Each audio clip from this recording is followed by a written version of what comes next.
Hello. എക്സൈറ്റ്മെൻറ്റിൻ്റെ അങ്ങേയറ്റമാണ് കേട്ടോ. കാര്യം എന്താണെന്ന് വെച്ചാൽ ഞാൻ എമ്പുരാൻ കാണാൻ പോവുകയാണ്. ഒരു സിനിമ കാണാൻ പോകുന്നതിൻ്റെയോ അല്ലെങ്കിൽ ആ കാണാൻ പോകുന്ന സിനിമ എമ്പുരാനായതിൻ്റെയോ ഒന്നും എക്സൈറ്റ്മെൻ്റ് അല്ല. എൻ്റെ ലൈഫിൽ ഞാൻ ഫസ്റ്റ് ടൈമാണ് ഒരു cinema first day first show കാണാൻ പോകുന്നത്. അതിൻ്റെ എക്സൈറ്റ്മെൻ്റാണ് കേട്ടോ.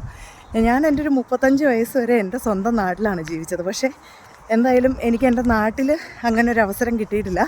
ഫസ്റ്റ് ഡേ ഫസ്റ്റ് ഷോ പോയി കാണാനുള്ള ഒരു അവസരം എനിക്ക് ഇന്ന് വരെ കിട്ടിയിട്ടില്ല. അതിന് ഞാൻ ഈ UK വരെ വരേണ്ടി വന്നു. അപ്പോൾ അത് എമ്പുരാൻ പോലൊരു സിനിമ തന്നെ അങ്ങനെ പോയി കാണാൻ പറ്റുന്നതിൽ ഒത്തിരി സന്തോഷമുണ്ട്. അപ്പോൾ എന്തായാലും എൻ്റെ ഈ ഒരു എക്സൈറ്റ്മെൻറ്റ് പടം കണ്ടു കഴിഞ്ഞും ഉണ്ടാവുമോ എന്നുള്ളത് നോക്കാം.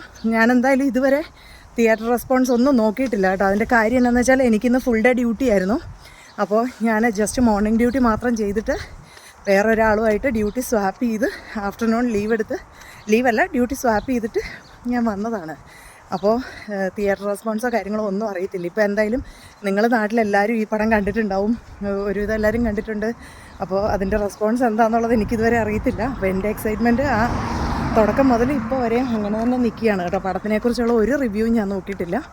അപ്പോൾ നമുക്ക് എന്തായാലും ഇവിടുത്തെ തിയേറ്ററിൽ പോയിട്ട് ഇവിടുത്തെ റെസ്പോൺസ് എങ്ങനെയാണെന്നൊന്ന് നോക്കാം. ഞാനും ഭയങ്കര എക്സൈറ്റഡ് ആണ് കേട്ടോ. നേരത്തെ പറഞ്ഞില്ലേ ഫസ്റ്റ് ഡേ ഫസ്റ്റ് ഷോ